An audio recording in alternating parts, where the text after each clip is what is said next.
दोस्तों नमस्कार। मैं पुरुषोत्तम कुमार रावत फिर से आज आपसे मिल रहा हूँ। यूट्यूब वीडियो पर आपका स्वागत है। और पिछले भाग में मैंने चर्चा किया था कि लो ब्लड प्रेशर के लिए कौन सा आसन सबसे ज़्यादा उपयुक्त होता है। तो लो ब्लड प्रेशर के लिए मैंने बताया था कि भूमि मस्तकासन ज़्यादा उपयुक्त होता है और भूमि मस्तकासन से संग संग जो है ब्लड सर्कुलेशन शुरू हो जाता है। तो वास्तव में जो मैंने भूमि मस्तकासन बताया था, गलती से उसका नाम भूमि मुस्तकासन हो गया है एडिट के समय। तो मैं इसके लिए बहुत बहुत क्षमा प्रार्थी हूँ और माफ़ी चाहता हूँ कि इस तरह की गलती प्रयास करूँगा कि इस तरह की गलती फिर से न हो। इसका ध्यान रखूँगा कि किसी भी आसन का नाम जो एडिट हो रहा है वो गलत ना हो सके। तो बहुत बहुत धन्यवाद दोस्तों। तो सबसे पहले मैं ये बता देना चाहता हूँ कि आज इसलिए मैंने इस वीडियो को बनाने के लिए उचित समझा कि उस समय तो मैंने आसन बताए थे, पर लो ब्लड प्रेशर्स में कुछ मुख्य जानकारी रखना ज़रूरी होता है। जिससे कि अगर इस तरह जैसे कि किसी भी रोगी का जब ब्लड प्रेशर काफ़ी नीचे के तरफ गिर जाता है तो उस स्थिति में हम लोग क्या करेंगे। तो उस स्थिति में सबसे पहले रोगी का ध्यान रखते हुए सबसे पहले उसको बिस्तर पर लिटाएं और उसके बदन के कपड़े जो होते हैं वो ढीले रखने चाहिए, कसा हुआ कपड़ा नहीं होना चाहिए। और जब रोगी जहाँ सोता है उस चारपाई के नीचे कम से कम 3 या 4 ईंट पैर के तरफ जिधर पावदान पड़ता है उधर रख देना चाहिए, जिससे कि मस्तक नीचे की तरफ हो जाए और पैर ऊपर की तरफ रहे। इस स्थिति में मान लीजिए कि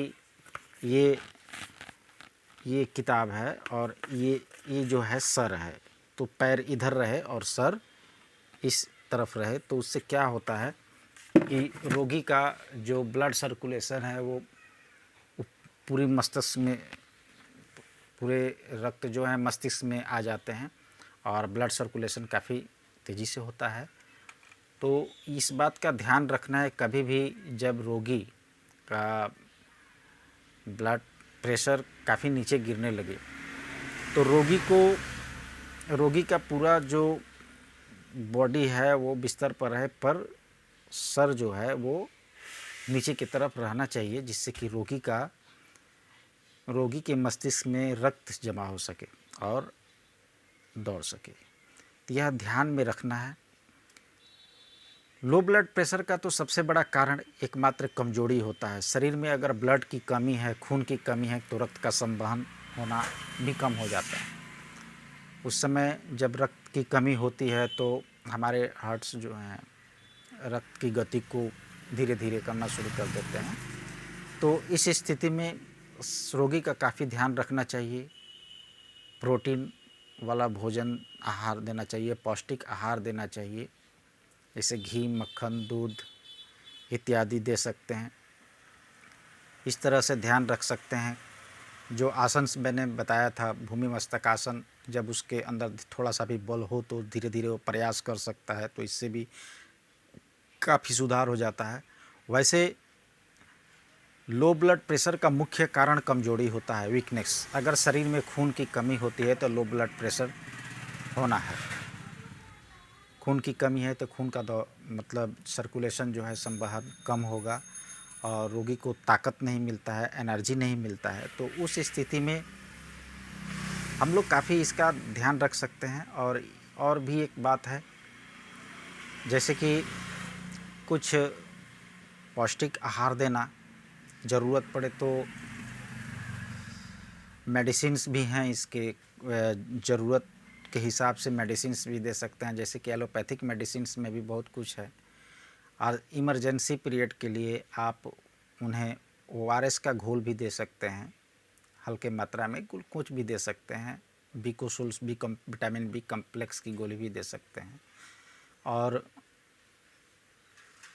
मैंने लो ब्लड प्रेशर के लिए कहा, इसके अलावा उनका इंतज़ाम कर सकते हैं। तो ये प्रॉपरली चिकित्सा नहीं है, मतलब कि रेगुलर चिकित्सा नहीं है जिससे कि रोगी ठीक हो सकता है। इससे आप चिकित्सा नहीं कर सकते। इंस्टेंट एनर्जी के लिए इसका उपाय कर सकते हैं, जिससे कि शरीर में संग संग थोड़ा सा ताकत आ जाए, बल आ जाए, रोगी को मतलब खतरे से बचाया जा सके। पर इसका इलाज बहुत ज़रूरी है। इसका इलाज हम आपको आयुर्वेद में बता रहे हैं। जैसे कि आप अश्वगंधा सिरप दे सकते हैं। अश्वगंधा एक ऐसा मतलब टॉनिक है जिससे शरीर में काफ़ी ज़्यादा ताकत का संचार होता है। धीरे धीरे ये नर्व को काफ़ी मजबूत करता है, शरीर के नर्व्स को काफ़ी ताकत देता है और लगातार सेवन करने के बाद शरीर में खून की कमी भी नहीं रहती और रोगी को काफ़ी बल मिलने लगता है। इसके अलावा उसमें ताकत आ जाती है तो धीरे धीरे वो लो ब्लड प्रेशर से ठीक होने लगता है। इसके अलावा आप कोई मल्टीविटामिन्स भी दे सकते हैं, अच्छी मल्टीविटामिन्स भी दे सकते हैं। या आप कौच बीज आता है, कौच बीज का जो चूर्ण होता है, कौच पाक दे सकते हैं, शतावर चूर्ण दे सकते हैं। ये सभी बलवर्धक योग हैं आयुर्वेद के और ये अच्छे रिजल्ट देने वाले हैं। कुछ दिन सेवन करने के बाद काफ़ी हद तक इससे रोग से निजात मिल जाता है। काफ़ी हद तक इस रोग में फ़ायदा होता है। तो मैं आपको यही सलाह देना चाहता हूँ कि जो भी ब्लड प्रेशर के रोगी हैं, पहले तो कम होते, पर आज के युग में इतना ना अधिक यह रोग बढ़ गया है कि लगभग कुछ लोगों में 100 में तो कुछ लोग ऐसे हैं जिनमें लो ब्लड प्रेशर की शिकायत आती है। मेरे पास भी लोग आते हैं। ब्लड प्रेशर जब मैं मेजर करता हूं तो बहुतों में किसी का 100, किसी का 100 से नीचे, किसी का 110, इस तरह से होता है। पर मैं आपको जानकारी के लिए एक बात बता देना चाहता हूं कि रोगी का जो ब्लड प्रेशर होता है उसका उम्र जितना होता है, जैसे कि अगर किसी की उम्र 30 है, 30, तो उसमें आप 90 जोड़ देंगे तो कितना होगा? तो 90 और 30 120। अगर 30 साल का उम्र है किसी का, अगर उसमें आप 90 जोड़ देते हैं तो उसका सिस्टोलिक जो है, ऊपर का जो ब्लड प्रेशर है, कम से कम 120 रहना चाहिए। अगर 40 है, किसी का उम्र 40 है, तो उसमें अगर आप 90 जोड़ते हैं तो उसमें कितना आता है? 90 प्लस 40 कितना हुआ? 90 प्लस 40 130। तो जिसकी उम्र 40 है उसका blood pressure, systolic blood pressure जो है वो कम से कम 130 रहना चाहिए। तो इससे आप देख सकते हैं, अगर आपके घर में उपकरण है तो मेजरमेंट कर सकते हैं, अन्यथा किसी अच्छे चिकित्सक से उसका ट्रीटमेंट करवा सकते हैं। तो उस स्थिति में आप प्राथमिक उपचार के रूप में कुछ भी, जैसे कि ग्लूकोज देना या ORS देना या कोई बी कम्प्लेक्स कैप्सूल दे देना, तो इससे क्या होता है कि रोगी को संग संग कुछ न कुछ राहत तो मिल जाता है, पर इसका ट्रीटमेंट आवश्यक है। ट्रीटमेंट क्या है? पौष्टिक आहार, एकमात्र पौष्टिक आहार। रोगी अच्छा भोजन करे, पौष्टिक आहार ले और इसके साथ साथ आप अश्वगंधा सिरप दे सकते हैं, अश्वगंधा चूर्ण दे सकते हैं, कौच पाक दे सकते हैं, शतावर चूर्ण दे सकते हैं, मकर ध्वज दे सकते हैं। तो धीरे धीरे क्या होता है कि ये जो है परमानेंट इलाज है और ये अच्छा इलाज है जो मैं बता रहा हूँ। ये बहुत ही टॉप क्लास का इलाज है। अगर किसी को अश्वगंधा खिलाते हैं तो उससे कई तरह की समस्या से वह ठीक होता है। जैसे ब्लड प्रेशर की समस्या से तो ठीक होता ही है, प्लस नर्व्स की कमजोरी को भी अश्वगंधा ठीक करता है, मानसिक तनाव को भी ठीक करता है और रोगी को एक अच्छा रिजल्ट देता है। तो दोस्तों, मैं यही चाहता हूँ कि लो ब्लड प्रेशर हमारे लिए जितना कि हाई ब्लड प्रेशर खतरनाक है, उसी तरह लो ब्लड प्रेशर भी हमारे लिए खतरनाक है। अन्यथा रोगी कहीं भी चक्कर आने पर गिर सकता है, कुछ भी हो सकता है। तो कम से कम इतना अपने शरीर में संतुलन बनाए रखना काफ़ी ज़्यादा आवश्यक होता है कि हम अपने आप को सुरक्षित रह सकें। यह मैंने जानकारी के लिए आपको दिया और मैं चाहता हूँ कि आप इसको अच्छे ढंग से जानें, क्योंकि लो ब्लड प्रेशर का एकमात्र कारण होता है कमजोरी, ताकत का कमी होना, शरीर में ब्लड का कमी होना, खून की कमी होना। तो हम पौष्टिक आहार अच्छे करेंगे तो हमारे शरीर में रक्त बनने शुरू हो जाएंगे। तो पौष्टिक आहार की आवश्यकता काफ़ी ज़रूरत है, उसमें इंतज़ाम काफ़ी ज़्यादा ज़रूरत है। कम से कम 1 डेढ़ महीना तक कंटिन्यू पौष्टिक आहार का इंतज़ाम रखना ज़रूरत है। और औषधि के रूप में जो मैंने बताया, तो इस तरह से आप दोस्तों अपने आप को ठीक कर सकते हैं, घर बैठे भी अपनी चिकित्सा कर सकते हैं, इससे महसूस कर सकते हैं।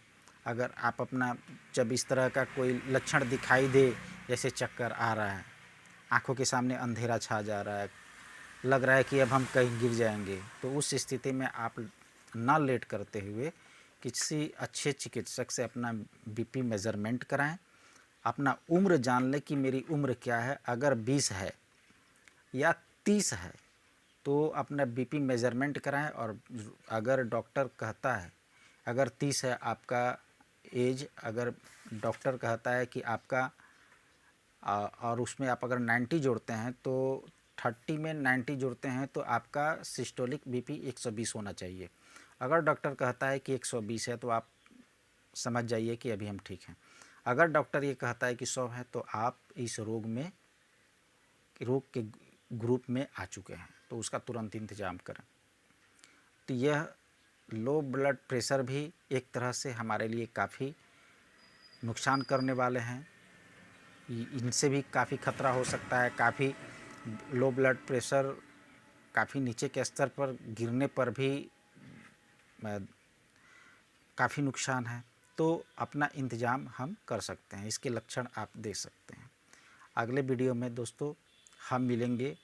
जिस तरह से आज हमने लो ब्लड प्रेशर के बारे में जाना है और समझा है और इसके उपाय जाने हैं, इसका बचाव हम कैसे कर सकते हैं, उसी तरह हाई ब्लड प्रेशर के ऊपर हम फिर से आएंगे और उसके ऊपर भी उसके लक्षण और बचाव भी बताएंगे और उसके ऊपर आपको आसन और प्राणायाम भी बताएंगे। तब तक के लिए बहुत बहुत धन्यवाद दोस्तों। नमस्कार। ज़्यादा से ज़्यादा लाइक करें, शेयर करें और सब्सक्राइब करें। और ज़्यादा से ज़्यादा हम चाहेंगे कि आपको अच्छी से अच्छी जानकारी दे सकें इसके विषय में। और भविष्य में हर चीज़ के ऊपर हम प्रयास करेंगे, जैसे अध्यात्म के ऊपर भी, स्टूडेंट्स के ऊपर भी, जैसे कि जो बच्चे कमज़ोर हैं, पढ़ने लिखने में उनका मन नहीं लगता है, या किसी चीज़ को आप कितनी आसानी से तैयारी कर सकते हैं, इसके ऊपर भी धीरे धीरे इन सब तरह के वीडियो भी हम सामने लाएंगे। तब तक के लिए धन्यवाद। अगले वीडियो में हम फिर से मिलेंगे किसी नए टॉपिक्स के ऊपर। पर प्रयास तो पहला रहेगा कि हम हाई ब्लड प्रेशर के ऊपर ही पहले वीडियो बनाएं। तो दोस्तों नमस्कार। ज़्यादा से ज़्यादा लाइक करें, सब्सक्राइब करें। Thank you very much.